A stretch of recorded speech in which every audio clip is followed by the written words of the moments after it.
Hi to all, एक बार फिर से आप सबका स्वागत है आज के इस बर्निंग इशू के अंदर। और जैसा कि आप यहाँ पे लाइन देख पा रहे होंगे, Modi calls Muslim infiltrators who would take India's wealth.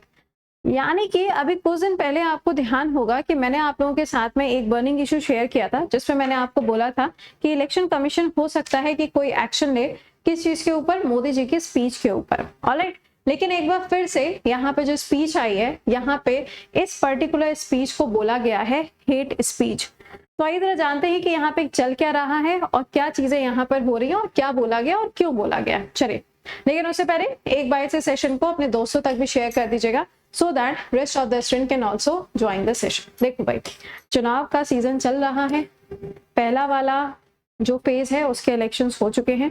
दूसरे वाले फेज के इलेक्शंस जो हैं वो 26 अप्रैल को कंडक्ट किए जाएंगे।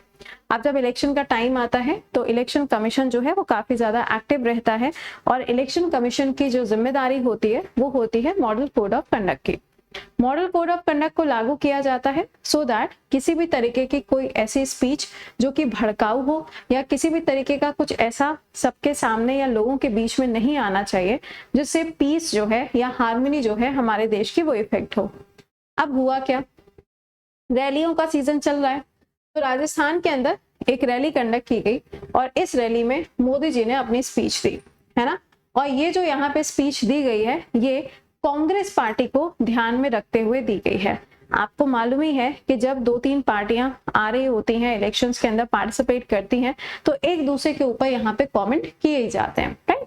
तो यहाँ पर क्या हुआ, मोदी जी की जो स्पीच आपको राजस्थान के अंदर देखने को मिली, इन्होंने अपनी इस स्पीच के अंदर एक स्टेटमेंट दिया है और ये बात है कब की, संडे की। देखिएगा क्या लिखा हुआ है, Muslim infiltrators who would take India's wealth if his opponent gained the power, usually direct or divisive language from a leader who normally lets other to do dirtiest work of the polarization Hindu against the Muslim। क्या मतलब है यहाँ पे, मतलब ये है कि मोदी जी ने अपनी जो स्पीच दी है राजस्थान के अंदर, उन्होंने बोला है कि जो मुस्लिम्स हैं वो क्या हैं, वो इनफिल्ट्रेटर्स हैं और हमारे देश के अंदर जो मुस्लिम्स की आबादी होती है, जो पॉपुलेशन होती है, वो हिंदूज के कंपेयर में काफी कम होती है, जिसकी वजह से हमारे देश के अंदर जो रिसोर्सेज हैं, हमारे देश के अंदर जो संसाधन है, वो ज्यादा किसको मिल जाते हैं, मुस्लिम्स को मिल जाते हैं। और अगर इनके ओपोनेंट यानी कि अगर कांग्रेस पार्टी सत्ता में आती है, अगर वो सरकार बन जाती है, मेजोरिटी में आती है,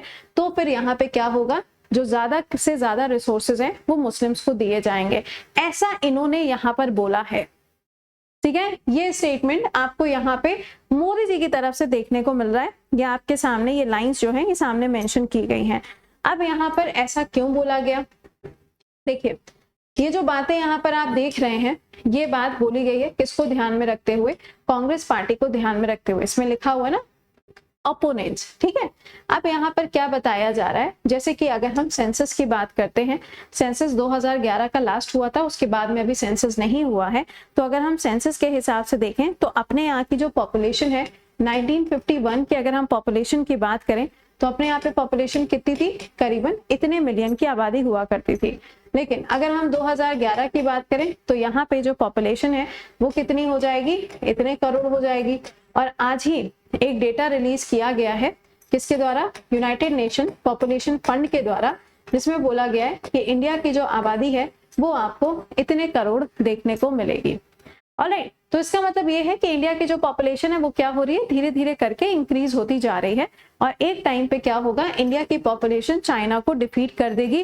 कर क्या देगी, चाइना की पॉपुलेशन को डिफीट कर दिया है। अभी तक अपनी आबादी कितनी थी, पॉपुलेशन कितनी थी, इतनी थी, जिसमें चाइना नंबर 1 पे चल रहा था। अब आज का जो डेटा आया है UNPF का, इस डेटा के हिसाब से इंडिया की जो पॉपुलेशन है वो 144 करोड़ हो चुकी है। चलिए ठीक है। अब यहाँ पे मोदी जी ने क्या बोला है, मोदी जी ने बोला है कि मुस्लिम्स की पॉपुलेशन ज्यादा है। अब भाई मुस्लिम्स की पॉपुलेशन ज्यादा यहाँ पर क्यों बताई गई है, तो अगर हम मुस्लिम्स की पॉपुलेशन की बात करें तो इंडिया के अंदर करीबन इतने मिलियन की जो आबादी है वो आपको देखने को मिलती है किसकी, मुस्लिम्स की पॉपुलेशन भारत के अंदर है।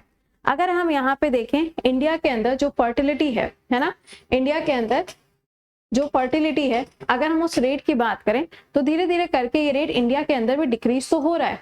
मुस्लिम्स में भी डिक्रीज हो रहा है, हिंदू में भी डिक्रीज हो रहा है, क्रिश्चियन में भी हो रहा है, सिखिज्म में भी हो रहा है, इवन बुद्धिज्म में भी हो रहा है, जैनिज्म में भी हो रहा है। लेकिन अगर हम पहले यानी 2011 के हिसाब से देखें तो अपने यहाँ पे जो फर्टिलिटी रेट था वो काफी ज्यादा हुआ करता था, लेकिन अब धीरे धीरे करके क्या होता जा रहा है, ये डिक्रीज करता जा रहा है। अगर हम मुस्लिम और हिंदू की फर्टिलिटी रेट की बात करें, फर्टिलिटी रेट समझ रहे हो, न्यूली बॉर्न बेबी, ठीक है, तो यहाँ पे अगर हम फर्टिलिटी रेट की बात करें तो इस फर्टिलिटी रेट के अंदर अगर हम मुस्लिम्स को देखें तो मुस्लिम्स में यानी जो विमेन्स हैं उनमें अगर हम फर्टिलिटी रेट की बात करें तो 4.4% है। यहीं पे अगर हम हिंदूज में विमेन्स की बात करते हैं तो वो आपको करीबन 3.4% देखने को मिलता है। तो कोई बहुत ज्यादा डिफरेंस आपको नहीं दिख रहा है, बट हाँ डिफरेंस तो है, बट कोई बहुत ज्यादा डिफरेंस आपको नहीं दिखाई दे रहा है। तो यहाँ पर इन्होंने यही बोला हुआ है कि ये जो चीजें चल रही हैं, मतलब ये जो स्पीच वगैरह चल रही है वो सब चीजें तो अपनी जगह पे ठीक है, लेकिन यहाँ पे जो यहाँ मोदी जी ने इस बात को बोला है, क्योंकि एक तरफ हम लोग कहते हैं कि India is a secular country, India के अंदर डेमोक्रेसी है, इंडिया के अंदर सेकुलरिज्म है, इंडिया के अंदर आप देखेंगे तो हर धर्म को मानने की आजादी है। तो फिर जब ऐसी चीजें आती है ना तो ऑब्वियस बात है कि एक सवाल खड़ा होता है कि ये एक तरीके की क्या है, हेट स्पीच है। तो यहाँ पर क्या हुआ है, जो आईएनसी है यानी कि इंडियन नेशनल कांग्रेस की जब हम बात करते हैं तो यहाँ पर आप देखेंगे तो काफी सारे लीडर्स जो हैं उन्होंने बोला है कि ये जो स्पीच इनके द्वारा दी गई है मोदी जी के द्वारा, ये स्पीच क्या है, हेट स्पीच है और इसके अगेंस्ट क्या करना चाहिए, एक्शन लेना चाहिए, ऐसा बोला गया है। ओके चलो ठीक है, एक्शन लेना चाहिए। अब पॉइंट यहाँ पर ये आ रहा है, जैसे कि आप यहाँ पे देख पा रहे होंगे, मल्लिका अर्जुन खड़गे the president of the Congress party called Modi's remark hate speech. Alright, तो अलग अलग लीडर्स का यहाँ पे हेट स्पीच को लेके सारी चीजें जो है वो देखने को मिल रही हैं, लेकिन घुमा फिरा के मुद्दा यही आ जाता है कि क्या इलेक्शन कमीशन कोई एक्शन लेगा। अभी कुछ दिन पहले भी मैंने आपको एक ऐसा आर्टिकल पढ़ाया था जिसके ऊपर आज तक कुछ नहीं आया, वो चीज वहीं खत्म हो गई। इसके बाद में आज फिर आपको एक आर्टिकल देखने को मिल रहा है, लेकिन इसके ऊपर भी कुछ आएगा नहीं, है तो मुझे भी पता है और आपको भी पता है, राइट। लेकिन यहाँ पे ये बहुत ज्यादा सुर्खियों में चल रहा है, तो आपको पता होना चाहिए कि ये रिमार्क है क्या, ठीक है। तो ये ध्यान रखिएगा कि यहाँ पर क्या चीज बताई जा रही है। ऑलराइट, तो ये यहाँ पर आपको देखने को मिल रहा है किसके बारे में, ये जो स्पीच यहाँ पे दी गई है। ओके, तो ये तो कहानी हो गई यहाँ पे किसने किसको क्या बोला है और क्यों यहाँ पे क्या बोला गया।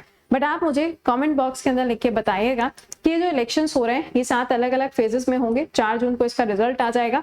बट कौन कौन से ऐसे स्टेट हैं जिनका इलेक्शन इस बार के लोकसभा चुनाव के साथ में कंडक्ट किया जा रहा है, उन स्टेट्स के नाम कमेंट बॉक्स के अंदर मेंशन करिएगा।